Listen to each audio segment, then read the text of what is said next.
Salve, salve, legionários! Eu sou Fernando Maidana. E eu sou o Vines. E hoje vamos bater um papo sobre spin-offs. A gente vai aproveitar que já tivemos o lançamento de Rogue One, Star Wars Han Solo tá se aproximando aí, a gente já teve confirmadas as produções de Venom, Sabre de Prata e Gata Negra e o filme do Bumblebee, e vamos lembrar de filmes que marcaram as nossas vidas. Só que marcaram pra pior, né, cara? Porque a gente vai falar dos piores spin-offs já feitos. E, cara, só de pensar nisso já me bate a tristeza.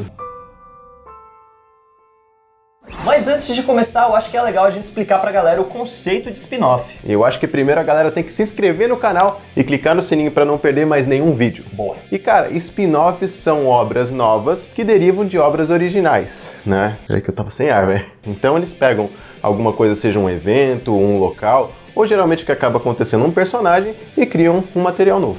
O Star Wars é uma boa referência pra gente usar pra dar esse exemplo, porque a gente tem os 7 filmes da franquia principal, e aí o Rogue One foi um spin-off focado em um evento, que no caso é o roubo dos planos da Estrela da Morte original pela Aliança Rebelde. E agora a gente vai ter o filme do Han Solo, que vai ser um spin-off focado num personagem, no caso o próprio Han Solo, antes dele conhecer o Luke Skywalker e a Leia Organa. Só que aí você tá falando de coisa boa, mas eu quero desgraça, eu quero a coisa ruim mesmo. Na lata, sim, mano? Na lata, claro. X-Men Origins Wolverine.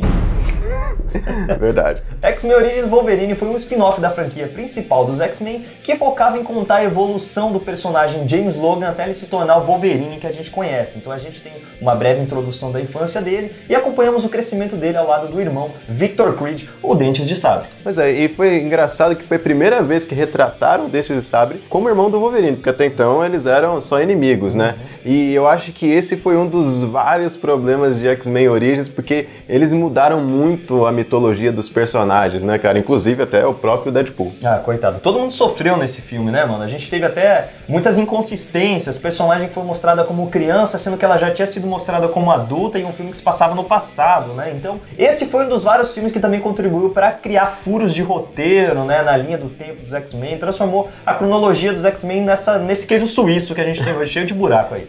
E depois disso acabou tendo um outro spin-off que foi o próprio Deadpool, e que dessa vez honrou o personagem e acabou virando o queridinho do público, né, cara? Só que X-Men Origins foi... Nossa, foi sofrível mesmo. Não tão sofrível quanto os filmes baseados em quadrinhos, protagonizados por personagens femininas, né? Putz, cara, é complicado, né? Tudo começou em 84 com o filme da Supergirl, que foi massacrado pela crítica.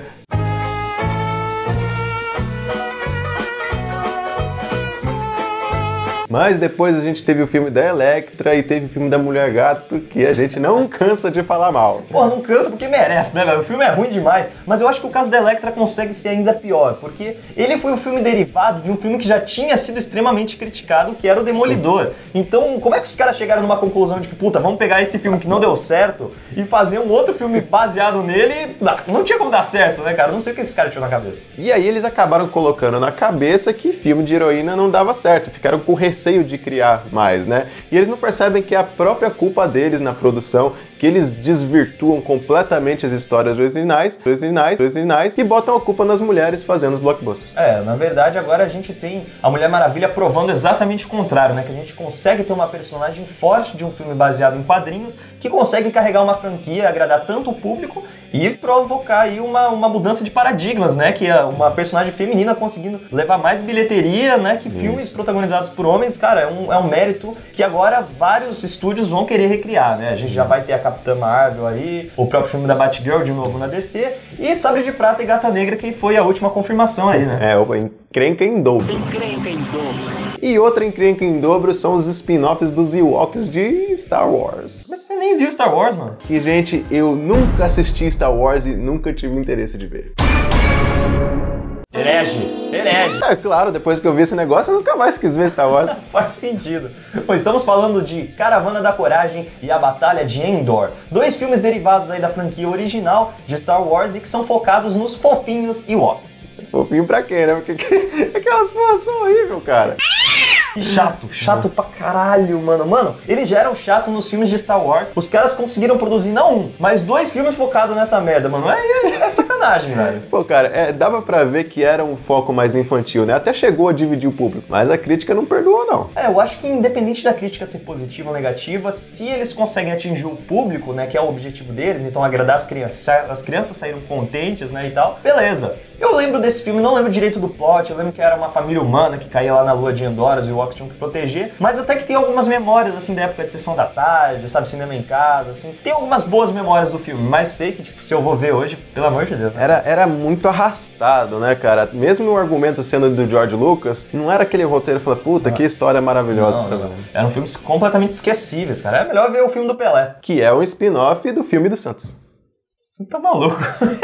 E os spin-offs não funcionam só nos filmes, a gente também tem na TV com as séries. A gente teve o exemplo agora de Flash, que nasceu na série do Arqueiro Verde e depois acabou ganhando a própria série. Mas apesar de Flash não ser uma unanimidade entre os fãs, ele ainda é uma série boa, tá com os parâmetros elevados. A gente tá falando de coisa ruim mesmo, cara. A gente tá falando de nível, sei lá, Jovem Hércules. Jovem Hércules, que era protagonizado pelo Ryan Gosling, cara. O cara foi indicado ao Oscar e tem essa bomba aí no histórico. Quem diria, né, mano? O Jovem Hércules foi uma tentativa de aproximar o personagem de um público mais jovem, né? Então eles mostravam as primeiras missões, os treinamentos, antes dele se tornar o herói dos mitos gregos, né? Que o Hércules é como a gente conhece. Mas, sabe, eu acho que não precisava, cara. A gente já tinha a série do Hércules, protagonizada pelo Kevin Sorbo, que funcionava muito bem. Eu era criança e eu gostava dessa série. Sim, então, eu acho que o que aconteceu é que a série do Hércules e da Xena, elas funcionavam muito bem pra época.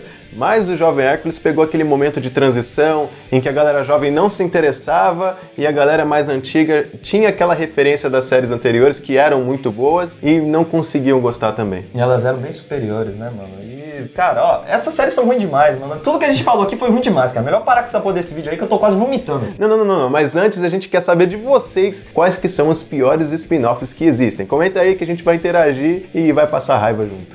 Vamos aí nos comentários, galera. Vamos interagir mais, que tá faltando comentário aqui nos nossos vídeos, hein? Então a gente espera ver vocês nos comentários desses vídeos e nos próximos vídeos também. E é isso, e que a força esteja com vocês.